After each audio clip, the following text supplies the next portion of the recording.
আজকের এই ভিডিওটা আমি তোমাদের সকলকে একটু দেখার জন্য রিকোয়েস্ট করব।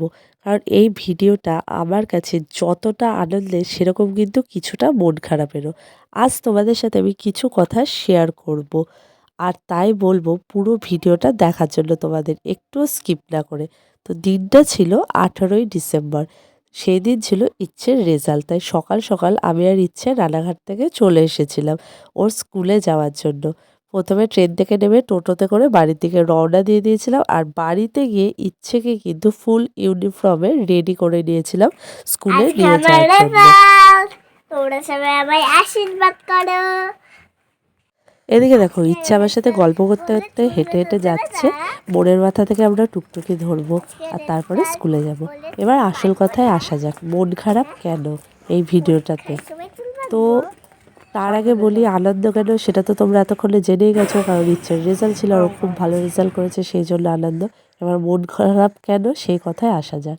ইচ্ছে হওয়ার 2-1 বছর আগে থেকেই আমার মনে একটা ইচ্ছে ছিল যে আমার ছেলে হোক বা মেয়ে হোক, যে সন্তানই আমার হোক না কেন, তাকে এই কিশলয় স্কুলে পড়ানোর কিন্তু আমার ভীষণ ইচ্ছা ছিল। কারণ এই স্কুলটার পরিবেশ পুরো অন্য স্কুল থেকে পুরো অন্যরকম। ভিতরের বাগান, চারিদিকের ফুলের গাছ, তারপরে বাচ্চাদের খেলার জন্য যেই সব অ্যাক্সেসরিজগুলো ছিল সেগুলো, মানে পুরো পরিবেশটা না আমাকে পুরো মুগ্ধ করেছিল। তাই এই স্কুলটাতে আমার সন্তানকে দেওয়ার আমার ভীষণ ইচ্ছা ছিল। আর সেই মতো ইচ্ছের যখন 2 বছর বয়স হয়, যেহেতু এটা একটা play group types KG school, এখানে 2 বছর কেন 1.5 বছর থেকেই ভর্তি নেয়। তো সেই জন্য ইচ্ছের যখন 2 বছর হলো তখন কিন্তু ওকে আমি প্লে গ্রুপে ভর্তি করার জন্য নিয়ে এসেছিলাম। কিন্তু ম্যাডামরা ওর সাথে কথা বলে যখন দেখলো ও অনেক কিছু কথা বলতে পারে বা অনেক পড়া পারে, তখন ম্যাডামরা ওকে এই প্রি নার্সারিতে ভর্তি করে নিল। আর ইচ্ছে কিন্তু প্রথম দিন স্কুলে আসার সময় একটুখানি কান্না করেছিল, তারপর থেকে আর কোনো দিনও কাঁদেনি। ও কিন্তু স্কুলে আসতে ভীষণ ভীষণ ভালোবাসতো। আর স্কুলের ম্যাডামদের সাথে বাদবাকি দিদিদের সাথে ওর কিন্তু খুব ভালো সম্পর্ক তৈরি হয়ে গেছিলো। কিন্তু নিজেদের কিছু পার্সোনাল কারণের জন্য 2025 সালটা আমরা রানাঘাটে থাকবো বলে ডিসাইড করেছি। তাই ইচ্ছেকে কিন্তু এই স্কুল থেকে ট্রান্সফার করিয়ে নিতে হচ্ছে। এই জন্য ইচ্ছেরও মনটা খারাপ, আমারও মনটা খুবই খারাপ। এখানে দেখো ইচ্ছের সাথে ম্যাডামদের ছবি তুলেছি আমি, ম্যাডামরাও কিন্তু খুব মন খারাপ করছিল। যেহেতু ইচ্ছে এত মানে কথা বলে, সবার সাথে এত হাসি খুশিভাবে থাকে, ম্যাডামরা কিন্তু ওকে ভীষণ ভালোবাসতো। তাই ম্যাডামদেরও মন খারাপ হচ্ছে ও চলে যাচ্ছে বলে। আর এই দিদিদের সাথেও কিন্তু ও ফটো তুলে নিল, দিদিরাও খুব মন খারাপ করছিল। এই দিদিরা কিন্তু ইচ্ছেকে জড়িয়ে ধরে একদম কান্না করে দিয়েছিল, আর ইচ্ছেও কিন্তু কান্না করে দিয়েছিল। সামহাও ইচ্ছে কিন্তু বুঝতে পারছিল এই স্কুলটাতে আর ও আসবে না, ওর কিন্তু মনটা খুবই খারাপ ছিল আর চোখ দিয়ে কিন্তু জলও পড়ছিল। আর লাস্টে এই দিদিরা যখন কাঁদছিল, ও কিন্তু আর নিজেকে ধরে রাখতে পারেনি, ও কিন্তু একদম পুরো কান্না করে দিয়েছে। বাচ্চা মানুষ বোঝোই তো। যাই হোক, স্কুল থেকে ফেরার পথে একটু মিষ্টি নিয়ে এসেছিলাম, ইচ্ছের লাইফে ফার্স্ট রেজাল্ট বলে কথা। এটা তো আমার কাছে ভীষণ স্পেশাল। আর এই গিফটগুলো ইচ্ছেকে সবাই দিয়েছে, সেটা তোমাদের সাথে একটু শেয়ার করে নিলাম।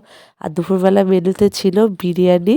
ইচ্ছের রেজাল্ট উপলক্ষে ওর পাপা পাঠিয়েছে, যেহেতু ও খেতে খুব ভালোবাসে বিরিয়ানি, তাই জন্য। আর দুপুরবেলায় আর রান্নাবান্না কিছু করিনি, বিরিয়ানিটা খেয়ে একটুখানি রেস্ট নিয়ে নিয়েছিলাম। আর সন্ধ্যাবেলা এদিকে রেডি হয়ে গেছিলাম, কালী পুজোর নেমন্তন্ন ছিল সেখানে যাওয়ার জন্য। ইচ্ছেও রেডি হয়ে গেছিলো। আর ইচ্ছে এখানে কি বলছে তোমরা শোনো।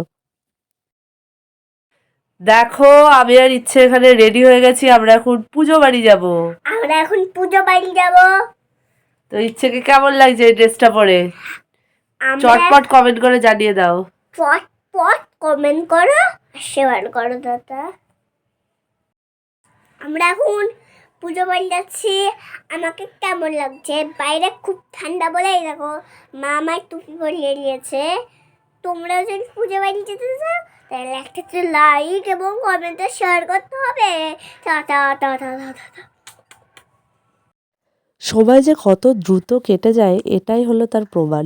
2024 সালের জানুয়ারি মাসে ইচ্ছেকে কিশলয় স্কুলে ভর্তি করলাম, আর দেখতে দেখতে আজ ডিসেম্বর মাস, ইচ্ছের রেজাল্টও বেরিয়ে গেল। যাই হোক, স্কুলের জন্য তো খুবই মন খারাপ করছে, সবার জন্য মন খারাপ করছে, কিন্তু সময় তো সময়ের মতো এগিয়ে যাবে আর আমাদেরকেও নিজেদের মতো করে এগিয়ে যেতে হবে।